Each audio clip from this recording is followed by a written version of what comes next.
Yeah. We moved over here in May of '99. We're live. All right. Hey everybody. Good evening, everybody. My name's Patrick from the Poison Pen bookstore, obviously, and thanks for everybody watching online. It is a real treat to have my two good friends, Baron Birtcher and Jim Thane, here tonight. They're going to be talking about their new books and all kinds of things.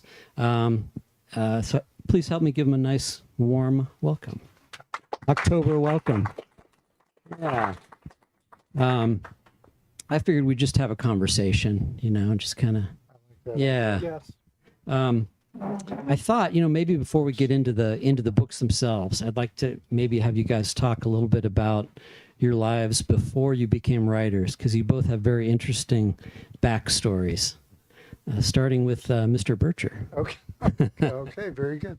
My name is Baron Birtcher, and in my pre-writing life, I spent a lot of years in the music business. I was a musician for a while, singer, songwriter kind of guy, and soon discovered that I was better suited for being on the other side of the studio glass. And I became an artist manager and started a small record label and was in the business portion of the music business and enjoyed it. I enjoyed both sides of it very, very much. But and it still resonates, and I think that it kind of has followed me into the writing as well, because the music tends to sneak in sometimes when I least expect it, actually, when I'm writing these things. But I always have, well, I'll talk about this later, but I always have kind of a soundtrack in mind when I'm writing a given book. And it's just a soundtrack that kind of creates its own self for me. And I've learned to use it as kind of guardrails for any given story. And it kind of keeps me on the beam, so to speak, when I'm writing a certain book with a certain storyline. And that certain music that is floating around in my head always keeps the tone and the content in sync. I know you know that feeling, but I think that's kind of how my former life and my present life as a writer really coexist and kind of feed one another, actually. In a sense, I'm not sure I ever had a life before I decided to become a writer, because I decided I wanted to be a writer when I was a very young child, reading books, and I started to read at a very early age. And I think I was about the 4th or 5th grade when it one day occurred to me that, boy, I'd really like to be the guy who writes the book rather than reads the book. So I always had a desire to write. And when I finally managed to graduate high school and go to college, I went to college as a pre-law major, and pretty early on decided that the life of a college professor looked like a pretty good deal, because you could teach, you could do research, and you could write. And so I thought, okay, you can write, somebody pays you to do it, you don't have to starve. So I ultimately did become a history professor and worked in that area for a number of years. I wrote a number of journal articles and that sort of thing, and one nonfiction book. And then when I finally decided to give that up, I intended to write nonfiction. I was working on a nonfiction book when the idea for a novel fell into my lap one day, and I couldn't get rid of it. So I decided to start playing around with it, and after a while, I had the germinations of a book. So I gave up my nonfiction project. I've never gotten back to it, and started to write novels. What was the nonfiction project? I had done a nonfiction book while I was still teaching, about a woman who was the wife of the first territorial governor of Montana. This is a middle-class Ohio housewife in 1863 who gets dragged out of her comfortable existence in Ohio, where she's got a nice house, she's got domestic help, dragged across the frontier to what is now southwestern Montana, to this very rude mining camp filled with, well, you saw Deadwood. At any rate, so she lived there for 2 years while her husband was first the Chief Justice of Idaho. Then Montana was split off from Idaho. He becomes the territorial governor. And so she becomes Montana's first lady. So I did that book, and later on decided that I wanted to broaden that out to do a book about the life of women generally on the Rocky Mountain mining frontier. So that was the nonfiction book that I was working on when I set it aside to write my first novel. Did it ever get published? I never finished it. I was still doing research. You know, it seems like that would make a fun historical novel, you know? Yeah, it probably would. Yeah. You know, you read those accounts, you know, these territorial, I think of, was it Mary Summer Hayes who wrote Vanished Arizona? But God, we're so soft. You know, you read those, read those accounts. Exactly. What they went through, and it's like, my God, amazing. Well, just imagine just the emotional stuff that she had to go through. Absolutely. I mean, in Ohio, she's very close to her mother, her sister. She's got a big circle of friends, her church. And I mean, she's just literally torn away from all of that and sent out to this godforsaken frontier. And her husband, once he gets there, promptly leaves her and goes back to Washington, D.C., leaving her pregnant, alone, no doctor except for some old guy, and her 13-year-old niece to take care of her through this pregnancy. I mean, I can't imagine an ordeal. And 8 months of snow. I mean, she just sucks it up, and, that's the way life is. And now, I think when I first met you, Jim, you were going back and forth between Illinois right. and Scottsdale, right? Yes, And that's right. Were you still working at that time, or? No. Oh, wait a minute. I take that back. Yeah, when we started coming to Scottsdale on vacation, and it was just immediately after I left teaching that we bought a condo here and started splitting time before we moved here full time. Right. And I was telling some of the folks here tonight that, we're both part of a discussion group here at the store. And so's Pam and Jim. And that's been meeting here for how long, Jim? 23 years now, something like that. It's all devoted to hard-boiled and noir fiction. And so we have a great time with that. Yeah, we do. Yeah.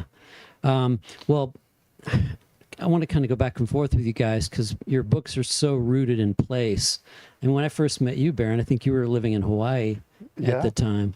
Yeah, the first series that features Mike Travis, who is a retired cop, PI, was an L.A. cop, and based on a very good friend of mine that I kind of borrowed pieces of his life and borrowed pieces of his stories, and music very much a part of those books. Music very much a part of especially the first couple of those, Roadhouse Blues being the first. But anyway, I was living in Hawaii at the time, and I set the books in Hawaii where I could keep my character close and give me a really good excuse to go do stuff that I wouldn't ordinarily do, and call it research.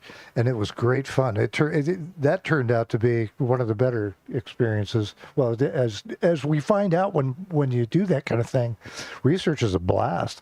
Sometimes it's hard to give up doing the research to do the writing. So then with the Ty Dawson books, of which this is number This is number 3. 3. South California Purples was the first one. First one, yeah. Then Fistful of Rain, and then the new one, Reckoning. And these are set in very specific place and time, 1970s, Southern Oregon, rural. Yes. A change is coming. That's the theme. What's going on in these books. And there's a reason for that. We could come back to it if you'd like to mix this up a little bit more. Sure. But there is a reason that is the tone and tenor in place. Right. Yeah, but I was going to ask that question myself. I really like the fact that you set these books in the 1970s, and Ty Dawson can go out and investigate cases the old-fashioned way, using his wits, using his shoe leather, using his ability to judge people, using his ability to interview people successfully. He's not just sitting in front of a damn computer, analyzing DNA evidence or looking for video surveillance stuff. But I wondered, is that the reason why you decided to set these books in the 70s, or is there another reason? No, that's part of the happy fallout, is that there's no internet and there's no cell phones and there's none of that gobbledygook that to me has become so incredibly distracting. Yeah. You can't get away with anything these days. As if on cue. Yeah. No, but I mean, as a tool in a book. Every street corner now is under cameras, Yeah. I mean, what's a thief supposed to do? Well, yeah, exactly. How are you supposed to be clever? Yeah. But no, the 70s thing, I'll give the short version of it is this. I found out that my dad was terminally ill. And we were, my family, fortunately, was close, and we didn't have a bunch of gobbledygook to have to sort through, which was a real great thing. So with the time that we had, it really started to dawn on me that in the 1970s, when he and my mom were raising 3 kids, I'm the youngest of 3, my oldest brother was getting ready to graduate high school and become eligible for the draft for Vietnam. My sister was a very attractive cheerleader in high school, which had problems, I'm sure, all kinds of other problems. And I was in junior high school. And I kind of didn't really understand any of it other than taking notes on what not to do so I wouldn't get in trouble the way that they were getting in trouble. And that's what my dad and I talked about, was what was it like to raise kids in the 70s? Because I was looking through the eyes of a pre-teenager. And the more he talked, the more I thought, good Lord, I have recollections about what it was like in the early 70s that are, very close to home, as all of our recollections are. So they're easy to write about in that sense. But the challenges of what was going on culturally was a whole other matter that I don't think anybody was prepared for. They were raised in the Eisenhower era, and all of this other stuff, who saw that coming? And what do you do about it? So that was it's been a fun thing to arm wrestle with, and it's a fun way for me to continue to spend time with my dad. Nice. Well, Jim, you've done 4 books set here in Phoenix. Really terrific police procedurals. The latest of which is called South of the Deuce, and it's probably good to have you explain the story of how you came with that title. Okay, South of the Deuce. So years ago, some of you may remember, I know Patrick does, the Poison Pen opened a second store, which was down just south of Chase Field. And there was a grand opening party, and there were a whole bunch of people there. And Barbara Peters, who owned the store, was introducing people in the audience. And one of the people she introduced was John Talton. John is a Phoenix native. He used to be a columnist for the Arizona Republic. Now he's in Seattle. And Barbara mentioned that John was an authority on Phoenix neighborhoods. And she said, I think that the area we're in now used to be known as the Deuce. And from the audience, John said, no, the Deuce was north of here. 2 thoughts immediately came to mind. You know how this works. I thought, okay, so first of all, we're south of the Deuce. And secondly, I thought, wow, that would be a really good title for a crime novel. So I had a project I was working on, and it just wasn't really going anywhere. So I set that aside and spent some time researching the history of the Deuce and getting to know that area a bit, and wrote a book that I thought would fit the title. So my agent sold the book. And the very first thing the editor said to me was, "We love this book, but we're really not knocked out about the title at all. Do you have any other bright ideas?" For those of you who don't know, the publisher always has the final say both on the cover art and on the title. Now, if you're Stephen King or somebody like that, right, you can say, the hell with you. That's my title, and that's the title that's going on the book. But when you're a debut writer, you have absolutely no leverage at all, and all you can do is say, sure, fine, I'll take care of that. So I came up with another title, which was No Place to Die, which the publisher liked a lot better. And in the editing process, I then went through and scrubbed out all the references to the Deuce, because I still loved that title, and I thought someday I'm going to be able to use that. So that book was published as No Place to Die, and then that was the first of the books in my Sean Richardson series. And the fourth book later, I came up with another idea that I thought would perfectly fit the title South of the Deuce. And this time, I had a different publisher who loved the title. And so that's the sordid history of how that title came about. May I ask a question?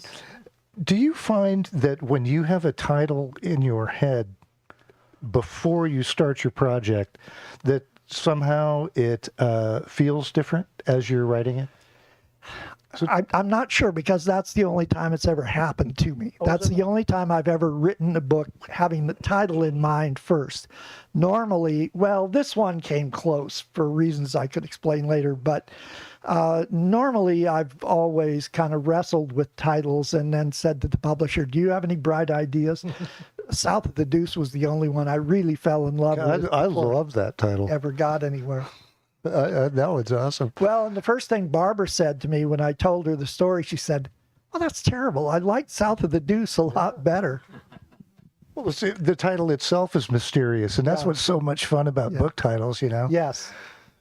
I love the title South California Purples. Right. Yes. Yeah. Which is a song title, of course. It is. It's a title. In fact, almost all of my book titles, I think, with one exception, are drawn from the musical world.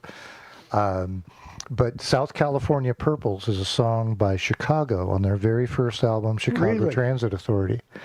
And I'm going to name drop now because it's just so much fun. I was talking with Chicago's producer, James William Guercio, who built Caribou Ranch and all of that stuff. And we were chatting, and I said, someday I'm going to write a book called South California Purples. And he goes, oh, God, yeah, you have to do that. I said, do you have any idea what it means? He goes, no. But that's good, because then you can make it mean anything you want. Exactly. So, and I did. But it was great. I've just always been so enamored with just what the hell that whole title was. And it still is. I still kind of look at it and think. And I have people benching that to this day.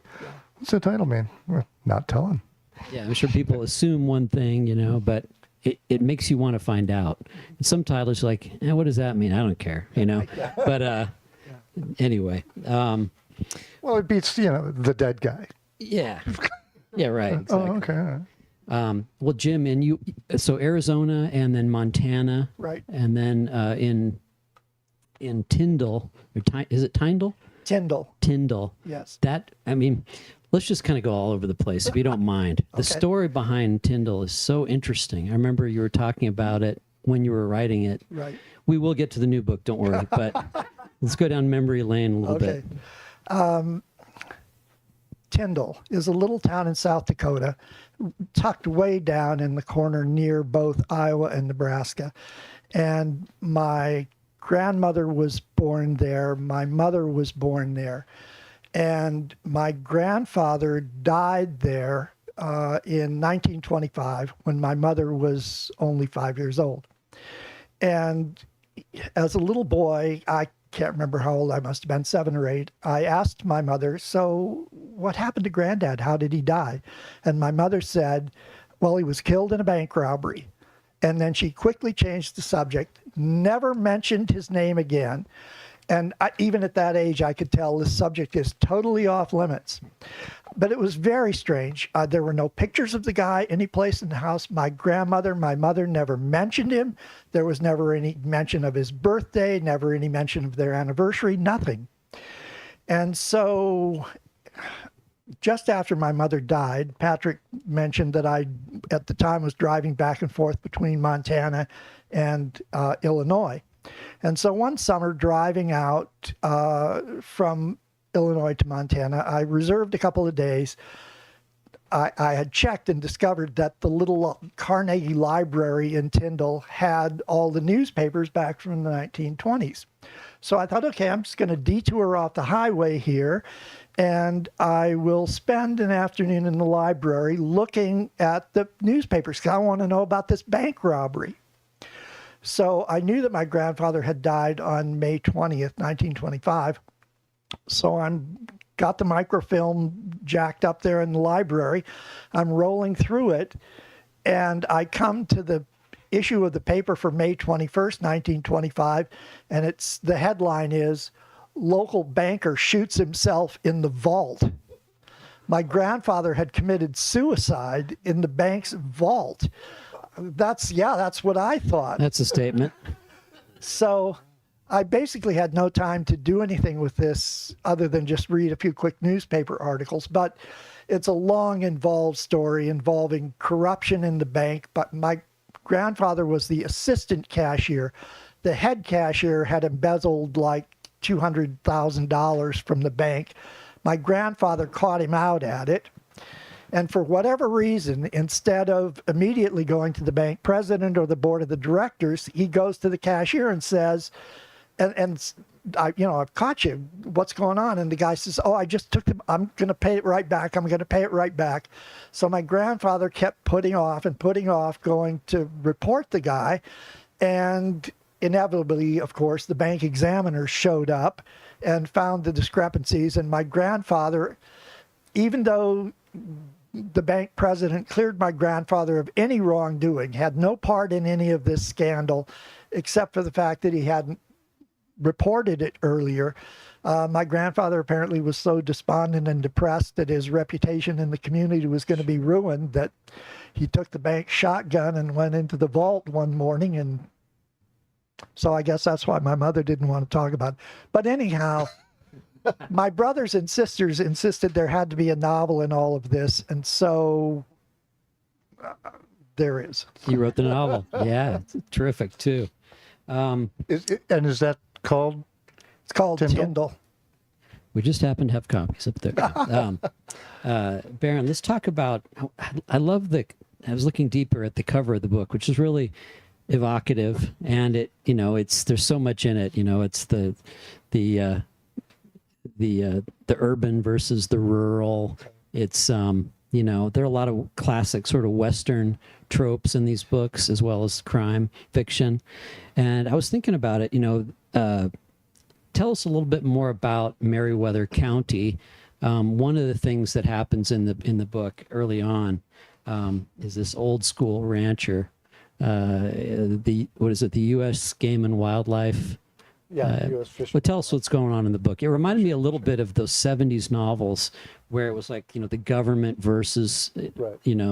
Like the Milagro Beanfield War is a perfect example of that, Well, it was an era, those of us who may have been there, remember, it was an era where that was happening quite a lot. And it was happening where the government was rolling over on the little guy, and kind of big guys were getting away with murder. And it was a very, very unusual time in so many different ways. This story borrows, which is one of the things I like to do, by the way. I like to borrow from history because, again, I mentioned before about guardrails. I like to have a spine in a story that keeps me on track so that we don't veer off and make things up that are sort of beyond the pale. So I like to use as a spine for a story something that really has some historical significance. And there have been 2 or 3, or probably more, occurrences where the government, typically it's been the Bureau of Land Management, has gone in and interfered with, or just flat canceled leases on ranchers that have thousands of head of cattle on BLM leased land. And it's, you get a letter in the mail that says, okay, get them off my land the day after tomorrow, or I'm taking them. And that's what they would do. They just take them, and off to the slaughterhouse goes all your stuff, and all the herds that you have tried to, and your family have tried to grow for generations, and it interferes with how you run your ranch. So for these people, for a rural person, when somebody interferes with your water or interferes with your boundary lines or your fences or any of that kind of stuff, it becomes a very, very large problem. And as large of a problem as that is in Meriwether County in the story of Reckoning, what it is the catalyst to about 2 or 3 other things that seem to be unrelated, that actually turn out to maybe not be as unrelated as they appear. Yeah, and we learn kind of the seedy. I've heard a lot about the history of Portland, and we read about it, and in Oregon in general. Yeah. The kind of the some of the settlers you refer to in several places, very hardcore. And but yeah, it's kind of the lone man kind of against the corruption, exposing the corruption. Well, and this was it was the end of the Oregon Trail. People uprooted their lives and made enormous choices and died along the way by the thousands trying to get here.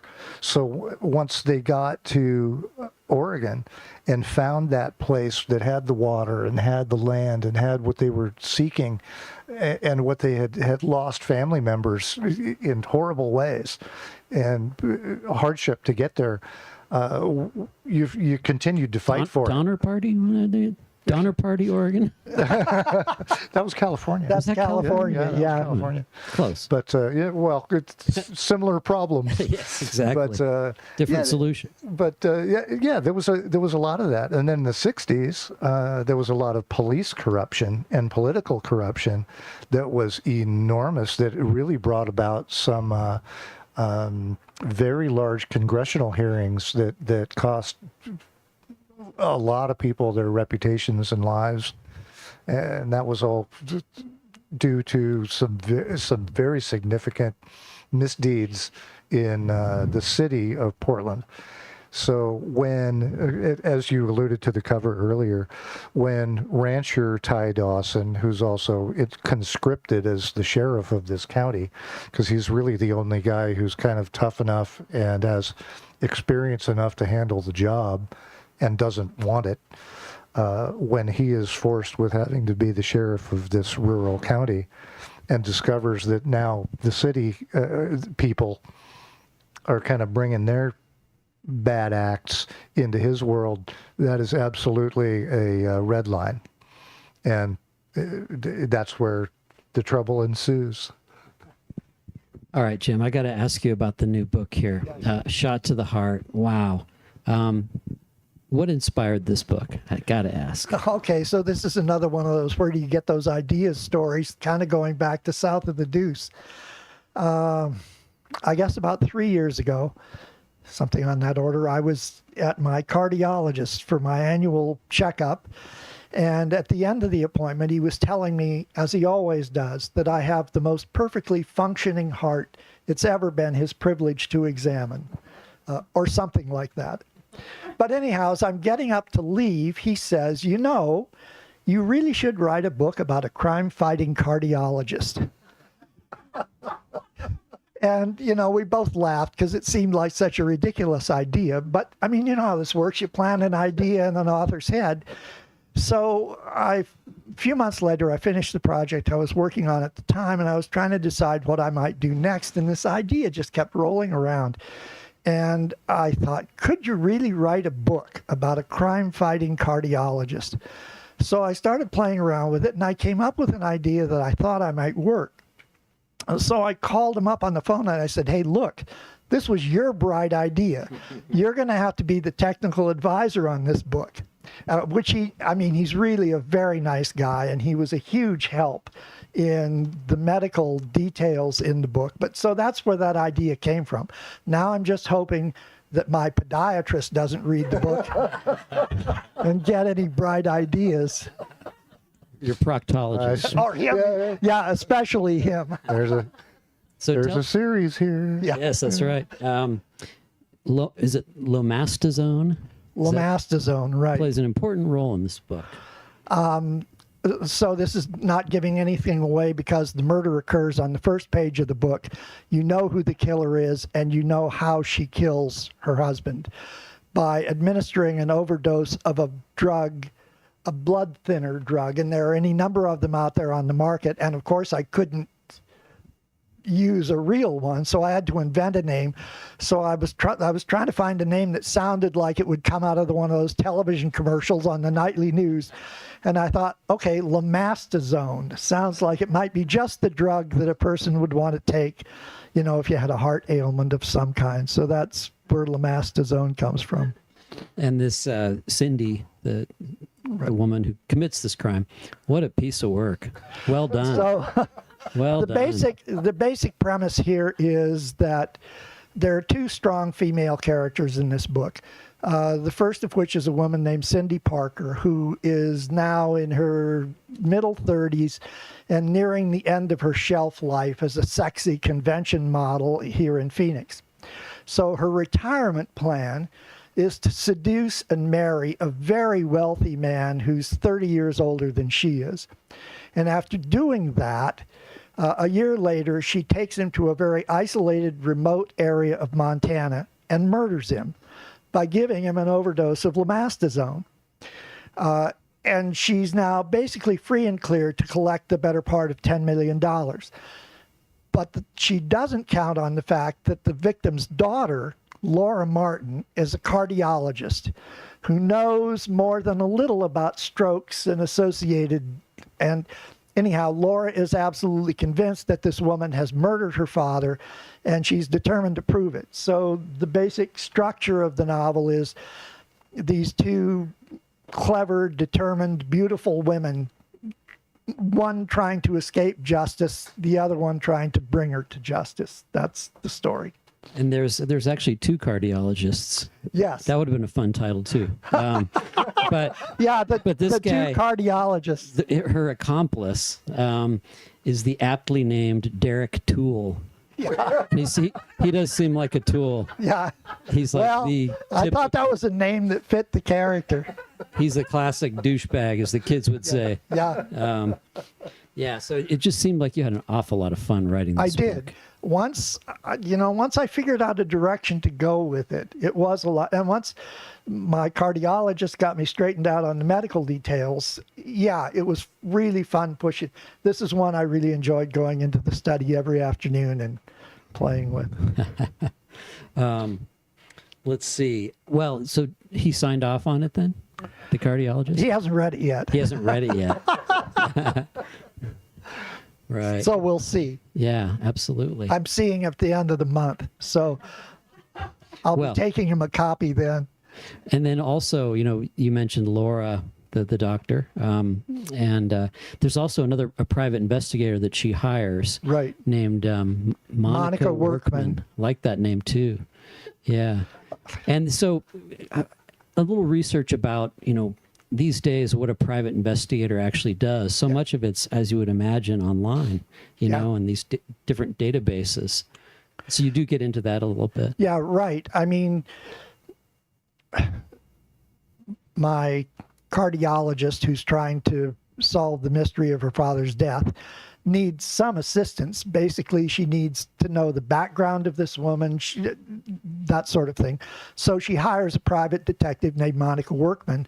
And Monica Workman actually works the way most private detectives do these days. They're not out standing on the corner shadowing people and stuff like that. They're on their computers working through databases, and that's basically all this detective does.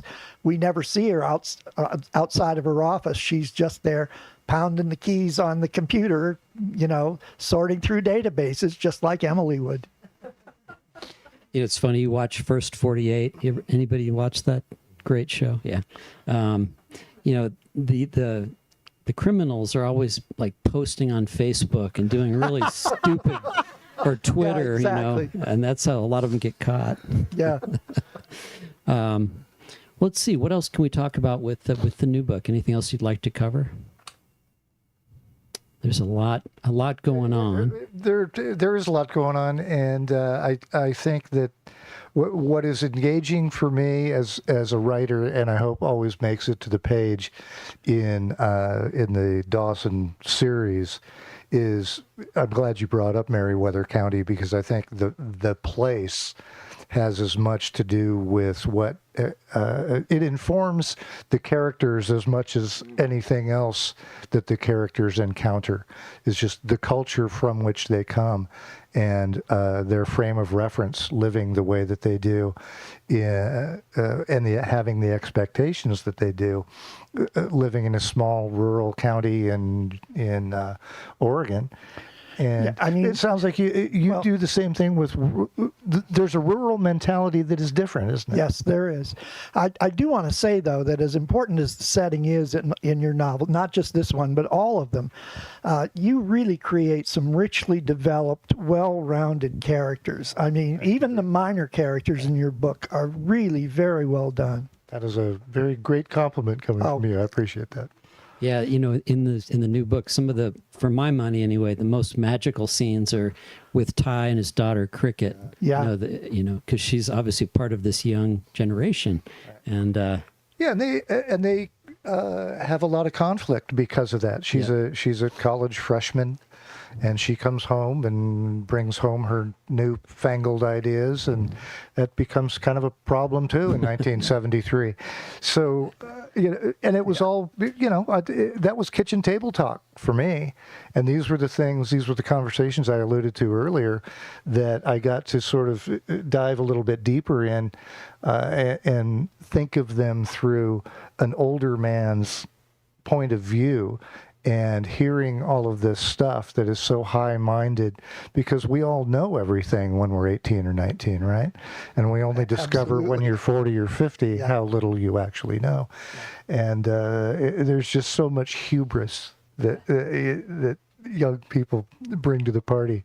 So it was fun to deal with, but it was fun to also resolve it as well, and to find the love in the relationship.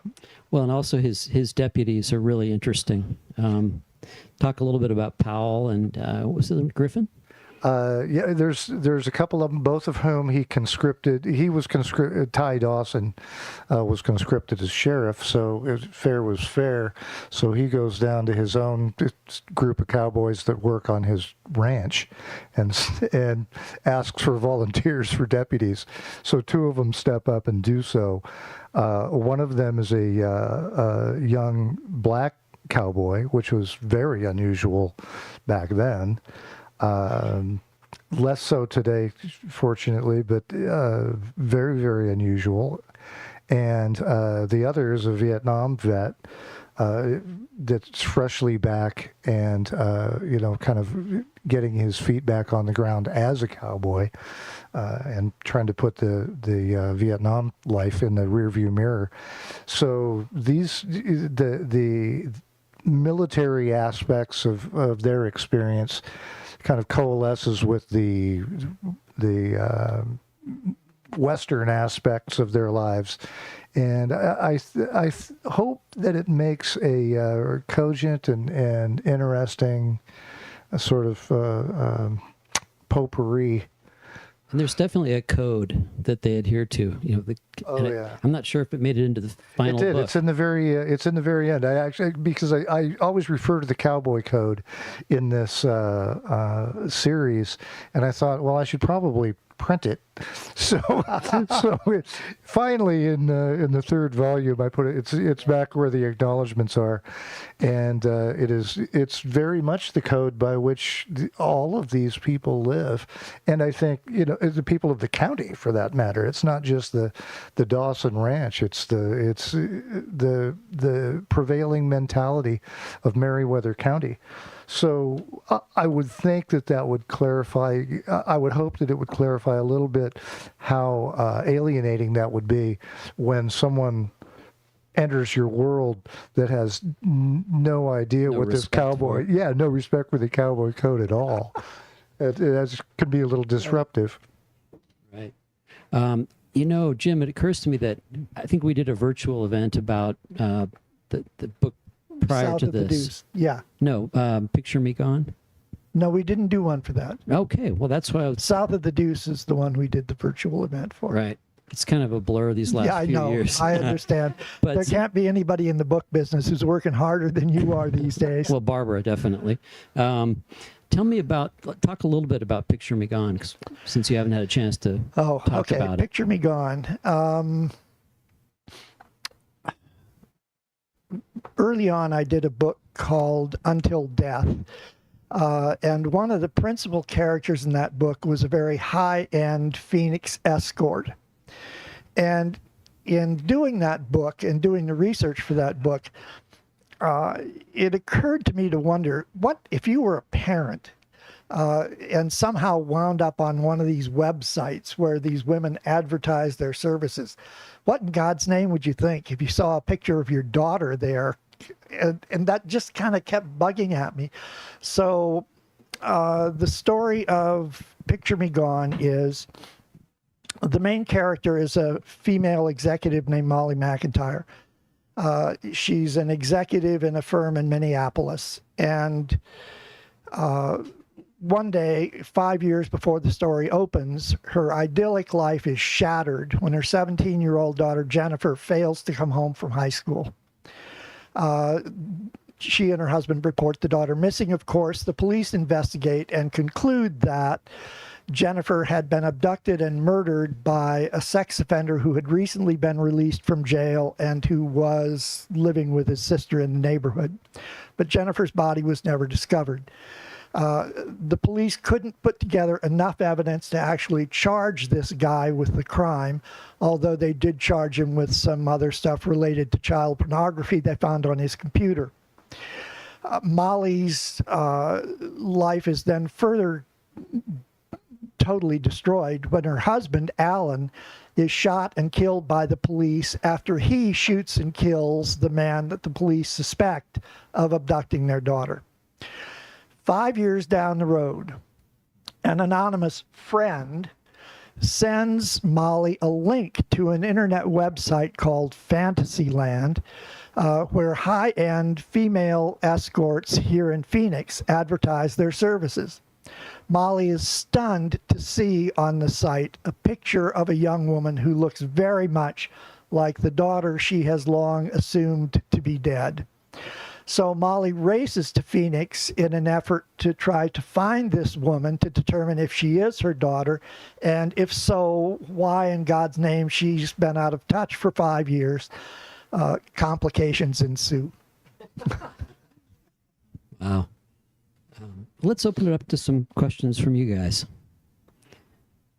I was afraid of this. I want to know if Meriwether County is a real place. And what part of Oregon? It's in southern Oregon, but it'd be southeastern Oregon is where this fictional county exists, and it is based in terms of how it appears in the book and in my mind, based a lot on where I grew up in a very rural agrarian part. Don't laugh now, of Southern California, back when there were rural agrarian parts of Southern California. Where was that? It was actually in Orange County, so named because there were actual oranges there. And we lived on a small ranch, horses and all that stuff, as did all of our surrounding neighbors. and our whole county was nothing but cattle ranches, strawberry fields, and orange groves. And it was a very agrarian lifestyle. And we had, I'll digress very small way here. One of the very first things I recalled informed part of South California Purples. As a kid, I recalled that our town was very concerned because a rumor had begun to circulate that the Hells Angels were going to be swinging through town. And lock up your daughters and get out your guns, and for real. And it was really something. Jeff Parker, I think, wrote about that too in one of his recent books. Did he? Yeah, he mentioned the same thing. Yeah, I remember it vividly, and it was a fear that kind of permeated for a couple of weeks, and they did in fact pass through, but they kept going. They didn't stick around, but it was a big problem emotionally for people. Oh gosh, well that's part of the reason why Hollister was a decade before, but they had torn up plenty of other places in between as well, right? So that news was not met happily and really caused a lot of consternation, that's for sure. I always think it's amazing how all these words flow and these ideas flow. Do you ever think about not writing, and you think you'll continue writing forever, or? Yeah, I mean, I think I said earlier at the beginning that I decided I wanted to become a writer when I was very young. And I don't think the compulsion ever leaves you. Sometimes it runs off the track for a while, but I expect I'll be writing something for the rest of my life. Whether anybody will publish it or not, of course, we'll see. But I have thought that I was finished writing before, and turned out I wasn't, because it is like a compulsion. But when the ideas take root, they don't go away easily. no, I mean, when your cardiologist gives you a good idea, you pretty much got to run with it. Well, in my copy of Jim's new book, he wrote, "This could be my last." I'm like, no, it's not. Is there a question? Yeah, actually, Donna wants to know, Jim, Donna's Casey, Oh, sure. our local friend. She wanted to know how you got the inspiration of writing two women for your book, because that's unusual for a man to write two female protagonists. And did you have any readers or any people that assisted in kind of giving you assistance with the voice? No, not really. I'm just hoping that both voices hold up. When I was trying to figure out I was trying to come up with a plot where a cardiologist could be solving a crime. And I couldn't really see a cardiologist sitting in his office somehow deciding to take the day off to solve a murder. So I figured that the cardiologist had to be personally invested in the crime. So I thought, okay, I'll have a female cardiologist investigating or trying to determine the truth of her father's death. So that's how I want. And the other female protagonist was easy because I had to have somebody kill off the father so that the daughter could investigate. And again, I hope the voices sound right. Another online question is for Baron, and that's Baron, do you recommend readers start with your series, because you've been writing for so long? Do you have a favorite book that you always like to nod the new reader towards? There's two separate series. There's the Mike Travis series that is set in in contemporary times, so there's cell phones involved, and that one takes place primarily in Hawaii. This series is the one that we've been speaking of now. That's where I would start. I think this has a different kind of tone and a different kind of drive, and it's where I am right now as a writer. So the next several books are likely to stay in this same series. So I would start with South California Purples and then move through the rest, hopefully. You should mention Rain Dogs, though. Oh, Rain Dogs is a standalone that kind of stands in between. It's part of the Mike Travis universe in a way, but that too was set in the 70s. Now Right. that I think about it, that's the first one I ever wrote that was set in the 70s, and but for entirely different reasons. Yeah, that one's very hard boiled, though. I would say Yes. it's gritty. That one's a Sam Peckinpah movie. Anybody else? Well, what's next? Oh, go ahead. Jim, I can't resist. You've got at least 2 books that involve women from the racier side of life. What's your inspiration? Where does it come from? Where does that come from? Okay. Good trolling. I fell into that totally by accident. My second novel, Until Death, I was looking for a twist on the usual serial killer novel. Okay, so there are 8,000 serial killer novels where there's some guy out murdering prostitutes. So I thought, okay, what if you turned that on its head? So this book opens with the death of a couple of men that appear to be totally unrelated. And then one afternoon, this woman comes into the Phoenix Police Department and asks to speak to my detective, Sean Richardson, who's the lead on one of these 2 murder cases. And she says she has information about both of these murders. And he says, okay, well, so it ultimately turns out that this woman is a high-end escort, as I said, and somebody has stolen her client book and turned it into a hit list. So some of Phoenix's most prominent male citizens are suddenly being killed in innovative ways, and the detectives have to track this down. So that's how I got to that. And then, as I said, in talking about Picture Me Gone, I had that idea about, what if you saw your daughter's picture on this website? So Well, what are you both working on now? go. The 4th volume in the Ty Dawson series is finished and will be out early next year, 24, and working on number 5. Do you actually establish the year? I don't think you do in this one, do you?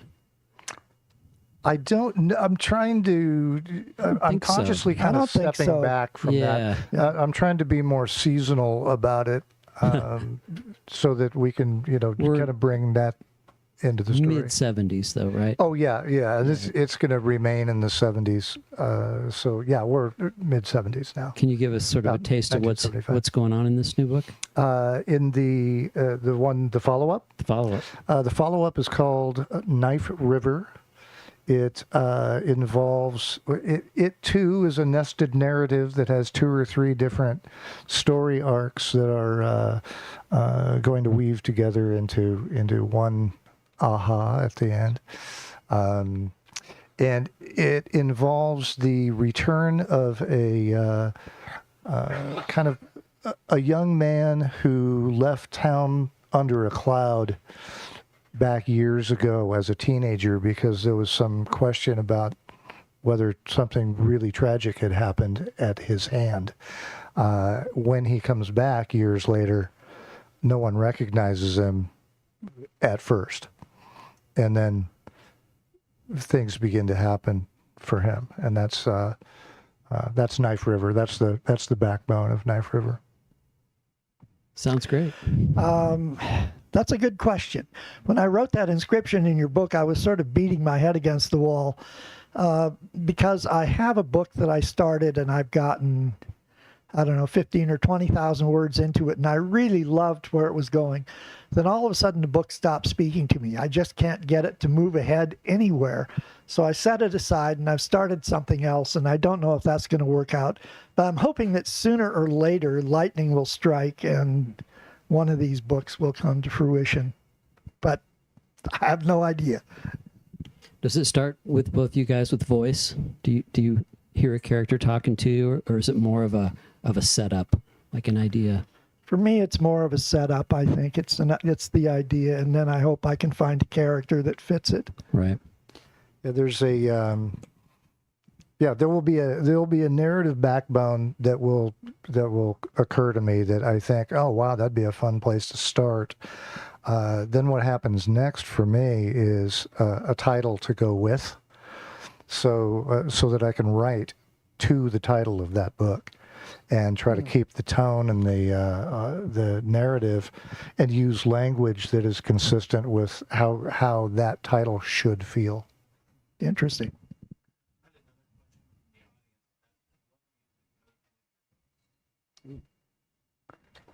Oh, I assume that was me.